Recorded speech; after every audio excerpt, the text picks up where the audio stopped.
Assalamu alaikum students. I am your principal course teacher from University of Education, Bank Road Campus, Lahore, and I am going to teach you the subject Advanced Painting, and the course code is Fine 4134, and your course outline is comprised of the following topics.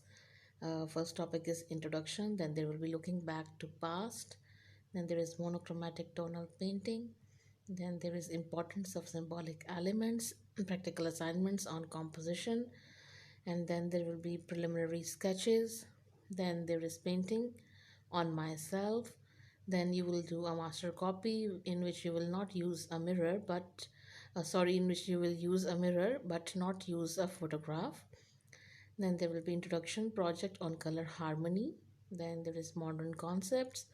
Then there is social thoughts, self-portrait using palette knife technique. After World War II, reclined and foreshortened figure pose, color, shape, composition, portrait painting, self-portrait from mirror or trade painting. So today we are going to discuss our topic number 13, which is your lecture number 13, and the topic is color, shape, composition. So these are the very important elements in any painting. So first we will see that how shape helps in improve in painting. Shapes can play important roles in the creation of art. They help to create complex drawings and paintings, affect composition, and contribute to the balance within a work. Shape is a two-dimensional area that is defined by a change in value or some other form of contrast. So basically shape क्या है? Shape एक ऐसा area है जिसको आप define कर देते हैं, जिसको आप लिमिटाइज कर देते हैं with the help of lines. तब तक शेप नहीं बन सकती जब तक आप लाइंस को ज्वाइन नहीं करते हैं. जब आप लाइंस को ज्वाइन कर देंगे, चाहे वो 3 लाइंस हैं या वो 4 लाइंस हैं, इट डिपेंड्स कि आप कौन सी शेप बना रहे हैं, बट आप एक इनक्लोयर बना देते हैं, आप एक स्पेस को इनक्लोज कर देते हैं, तो एक आप जो है शेप क्रिएट कर देते हैं.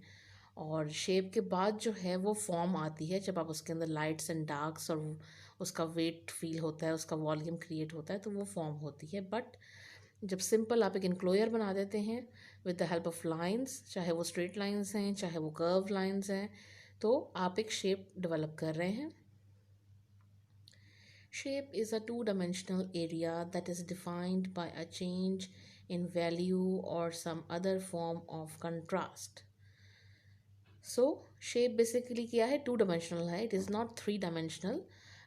शेप जो है वो टू डायमेंशनल हो सकती है और इसको हम डिफाइन कर सकते हैं with the help of change in value, और कोई भी फॉर्म हो सकती है कंट्रास्ट की. As you can see here there is a triangle, circle and there is a irregular shape.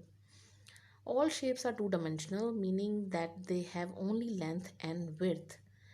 Okay, suppose मैं आपको एक example देती हूँ. If there is a square and there is a cube, what is the difference between both of these things? The difference is that a square has just only length and width, but a cube has length, width and height. सो जब आप एक cube की बात करते हैं तो cube के अंदर आपको एक तीसरी डायमेंशन भी मिल जाती है जो कि हाइट होती है. ठीक है, और जब हाइट आ जाती है किसी चीज़ में तो उसका वेट आ जाता है, उसका वॉल्यूम बढ़ जाता है, उसका शेडो क्रिएट होगा. अदरवाइज जब 2D है चीज़, जैसे कि स्क्वायर है, it's just a shape, it's just a plain colour, तो वो उसमें जस्ट आपके पास एक लेंथ है और एक विड्थ है, जस्ट आपके पास उसमें वॉल्यूम नहीं है क्योंकि आपके उसमें आपके पास हाइट नहीं है. ठीक है, this is the way to understand the difference between 2D and 3D shapes. All shapes will fall into one of two categories. Geometric shapes or regular shapes are easy to recognize. Examples include circle, triangle, square and trapezoid. So ये जितनी भी आप shapes देख रहे हैं ये geometrical shapes हैं, क्योंकि ज्योमेट्रिकल शेप्स जो होती हैं वो या रेगुलर शेप्स हैं. ठीक है, ज्योमेट्रिकल शेप्स जो हैं they have straight lines, sharp edges, और जो रेगुलर शेप्स हैं उसमें आपको कर्व्ड लाइंस भी मिलती हैं. Organic or free form shapes are shapes that seem to follow no rules. Organic shapes generally do not have a name associated with them and are typically not man made. So organic shapes में क्या difference है? Organic shapes वो shapes हैं जो कि man made नहीं. Obviously वो कुछ they will be something which will come from nature. ऐसी चीज़ें हैं जो गॉड क्रिएटेड हैं और नेचुरली हमें नेचर में मिलती हैं, जैसे कि ट्रीज़ हैं, बर्ड्स हैं, फ्लावर्स हैं, माउंटेन्स हैं, स्टोन्स हैं. जो चीज़ नेचर से हमें मिलती है और उसकी जो शेप है वो ऑर्गेनिक शेप कहलाती है. और अदरवाइज़ जो मैन मेड शेप्स हैं उसमें वो हमें स्पेसिफिक रूल्स के अंडर मिलती हैं. जैसे हमें पता है कि स्क्वायर है, a square should have all four sides equally divided, and if there is a triangle, the triangle should have all three lines which will be equally which have equal length. So this is the difference how you can understand the organic shapes and uh, man-made shapes. Organic shapes are irregular or asymmetrical. Obviously nature को आप जो है वो symmetry, आपको symmetry नज़र नहीं आएगी nature में. आप उसको मैथमेटिकली नहीं उस तरह से डिवाइड कर सकते रूल्स के under.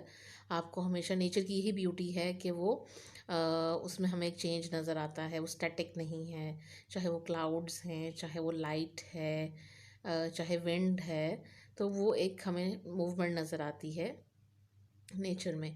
You will encounter them frequently when painting the landscape. Think of the shapes which make up clouds, trees or rocks.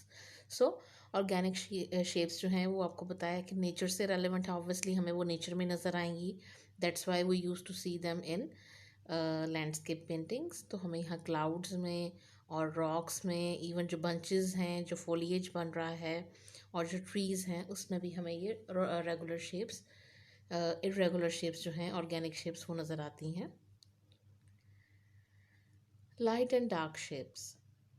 Below is an example using a portrait by Giovanni Baldini.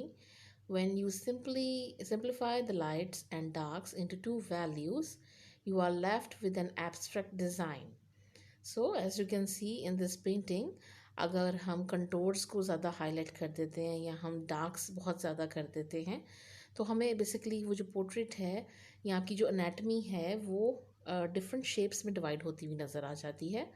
जहाँ पे आपके सबसे ज़्यादा highlights हैं वो चीज़, वो जगह जो है वो एक वाइट शेप में आ जाएगी, और जहाँ आपके डार्क्स हैं वो सब कुछ जो है वो एक ब्लैक में चला जाएगा. मीन्स एक सिल आउट का जो है ना वो फीलिंग डेवलप होती है.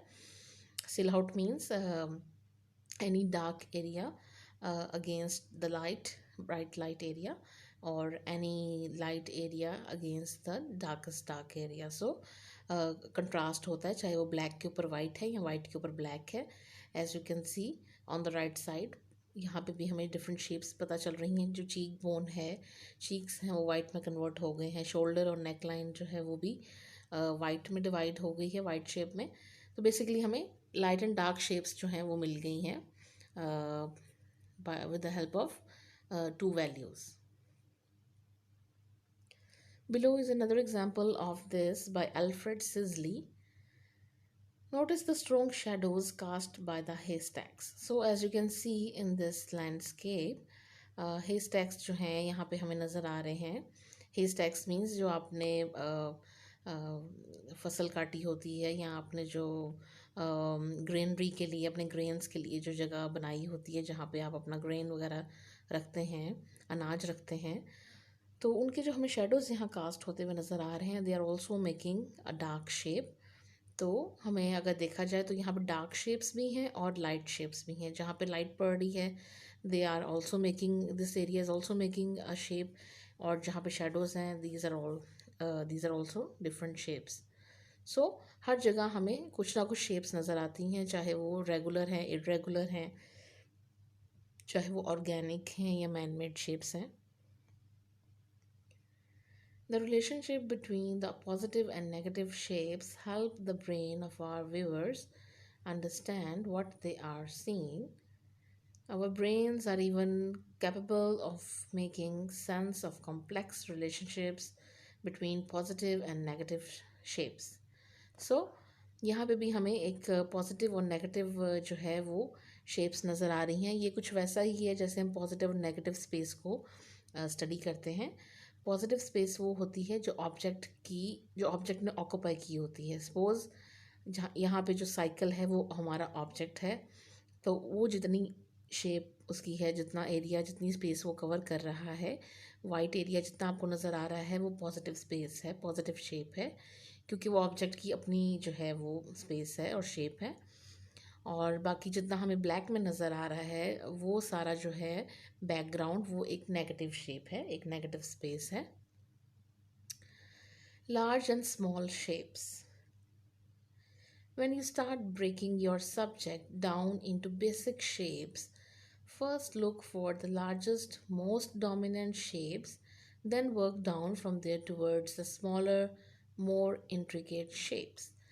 सबसे पहले जो एक चीज़ है, अगर आप कहीं आउटडोर में पेंट कर रहे हैं, चाहे आप कोई सीस्केप पेंट कर रहे हैं या आप लैंडस्केप पेंट कर रहे हैं या आप कोई माउंटेनियस एरिया, कोई सीनरी पेंट कर रहे हैं, सो सबसे बेसिक चीज़ ये है कि आप सबसे पहले जो आपकी लार्जर शेप्स हैं, जो आपकी बिग साइज शेप्स हैं, जो आपका ज़्यादा एरिया कवर कर रही हैं कैनवस में, आप उनको जो है वो प्रोमिनेंट कर लें और डिफ्रेंशिएट कर लें, पार्टीशंस बना लें और उसकी आप नंबरिंग भी कर सकते हैं। देन उसके बाद जो छोटी छोटी शेप्स हैं या जो इंट्रिकेट डिटेल्स हैं उसकी आप उस तरफ जो है वो मूव कर सकते हैं। तो ये एक इजी वे होता है पेंटिंग को स्टार्ट करने के लिए, if you are doing painting outdoor. So as you can see, first painting में आपने देखा था कि हमने लार्जर स्पेसेस और लार्ज एरियाज जो हैं उनको हमने डिफ्रेंशिएट कर लिया था। Now we are moving forward, उन्हीं लार्जर शेप्स में अब हम छोटी जो हैं, स्मॉलर साइज शेप्स जो हैं उनको हम आइडेंटिफाई करेंगे, चाहे वो 2 हैं, 3 हैं, कितनी हैं, बट हम उनको आइडेंटिफाई करेंगे, उनको मार्क कर लेंगे। हम उनको इस तरह से भी डिफ्रेंशिएट कर सकते हैं, डिवाइड कर सकते हैं कि जो लाइटर एरियाज़ में आ रही हैं उनको आप अलहदा डिवाइड कर लें, जो डार्कर एरियाज़ में आ रही हैं उनको आप अलहदा मार्क नंबरिंग कर सकते हैं। So this is the way, easy way to paint any larger element or area in your outdoor painting. In Monet's turbulent seascape, a powerful negative shape is created by the gap in the cliff. अगर हम मोने की painting देखें जो इसने यहाँ paint की हुई है, एक हमें जो है वो सीस्केप नज़र आ रहा है और एक पावरफुल नेगेटिव शेप जो है हमें क्रिएट होती हुई नज़र आ रही है। जैसे हमें एक वो क्लिफ नज़र आ रही है, एक वो माउंटेन है और उसके बीच में जो एक नेगेटिव स्पेस है, एक होल बना हुआ है, एक आप कह सकते हैं कि एक पैसेज बना हुआ है, तो वो एक नेगेटिव स्पेस है और वो उसको बड़ा अच्छा जो है बैलेंस कर रही है कैनवस को। Also notice the organic shapes which make up the water. You may need to squint to simplify the values. So even rocks के अंदर भी आपको, जैसे क्लाउड्स में, स्काई में आपको क्लाउड्स की शेप्स नज़र आती हैं, माउंटेन्स में आपको डिफरेंट पार्टीशंस नज़र आती हैं, उसी तरह से आपको वाटर में, सीस्केप आप कर रहे हैं तो आपको वाटर के अंदर भी डिफरेंट शेप्स नज़र आएंगी। बट आप उसको किस तरह से डिफ्रेंशिएट कर सकते हैं, आप लाइट एंड डार्क एरियाज देख सकते हैं, वैल्यूज़ देख सकते हैं कि जिनकी वैल्यू ज़्यादा है, जो डार्क एरियाज़ हैं, आप उनको पहले जो है आइडेंटिफाई करके नंबरिंग कर दें, और जो लो वैल्यू के साथ वाटर की लेयर्स हैं या वेव्स हैं उनको आप अलहदा से नंबरिंग कर सकते हो। By organizing geometric and organic shapes, we can draw anything. Even complicated objects become easy to draw when we isolate basic geometric and organic shapes. So, as you can see in this example, कि आपकी जो triangle है वो आपकी geometric shape है, because it has straight lines and it comes under some specific rules. So ये एक man made shape है।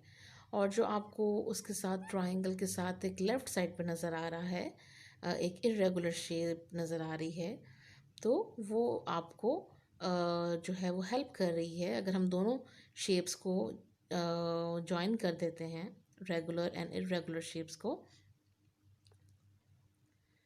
सो इस तरह से हम एक हैंड की फॉर्मेशन बना सकते हैं। अगर हम बात करें कि जैसे ह्यूमन बींग्स हैं, तो ह्यूमन बींग्स के अंदर भी जो है वो जस्ट ज्योमेट्रिकल शेप्स नहीं है, because we are not robots, we are not made up of plastic. हमारे अंदर भी जो है फ्लेक्सिबिलिटी है, फ्लैश है, हमारी स्किन है बोन्स के ऊपर। So obviously there should be some geometrical shapes in our anatomy, and there should be some organic shapes in our anatomy. So हमें दोनों तरह की जो है वो शेप्स मिलती हैं, और उनके कॉम्बिनेशन से ही आप जो है अच्छा रिजल्ट एक अचीव कर सकते हैं एनाटमी के लिए। Henri Matisse painting Beast of the Sea is a memory of his visit to the South Seas. In this work of art, Matisse first mixed paint to get all the brilliant colors of the ocean. Then he cut this paper into shapes that reminded him of a tropical sea. Lastly, he arranged these biomorphic shapes vertically over rectangles of yellows, greens, and purples to suggest the watery depths of the undersea world. ये एक example है। जो Henry मातीस painter है उसके हमें कुछ canvases मिलते हैं जो इंस्पायर्ड है नेचर से और ओशन के कलर से, और उसमें आर्टिस्ट ने डिफरेंट जो हैं शेप्स उनको पेंट करने के बाद कट डाउन कर लिया है कैनवस से और उनको पेस्ट किया है। अगेन डिफरेंट एरियाज जो उसने पेंट किए हैं, येलोज में, ग्रीन्स में, मूव्स में, to create that colours of ocean और मैरीन लाइफ के जो एक कलर्स हैं उनको उसने जनरेट करने की कोशिश की है। और हमें यहाँ पे जो है वो बहुत ऑब्वियसली एक समझ आ रहा है उन शेप्स का कि इसमें कुछ ज्योमेट्रिक शेप्स भी हैं और कुछ इरेगुलर शेप्स भी हैं, ऑर्गेनिक शेप्स भी हैं और मैन मेड शेप्स भी हैं। तो हमें एक कॉम्बिनेशन नज़र आता है। Shapes in the works of art, ये भी एक दूसरी पेंटिंग है by the same artist Henri Matisse, and woman seated in an armchair, or it was painted in 1940. So here also we can see different shapes। ठीक है, हमें कुछ geometrical shapes भी नज़र आ रही हैं। अगर हम कैबिनेट देखें जो पर्सपेक्टिव में है और डोर देखें, but as you can see in the vase in the flowers, तो वहाँ पे हमें जो है वो इरेगुलर शेप्स भी नज़र आ रही हैं, ऑर्गेनिक शेप्स भी नज़र आ रही हैं। So this is the end of today's lecture. I hope that you have fully understand the difference between the organic and the inorganic shapes। आपको पता चल गया होगा कि मैन मेड शेप्स कौन सी हैं और जो ऑर्गेनिक शेप्स हैं वो कौन सी हैं, और इनको हम किस तरह से यूटिलाइज कर सकते हैं while doing our painting or composition. Thank you.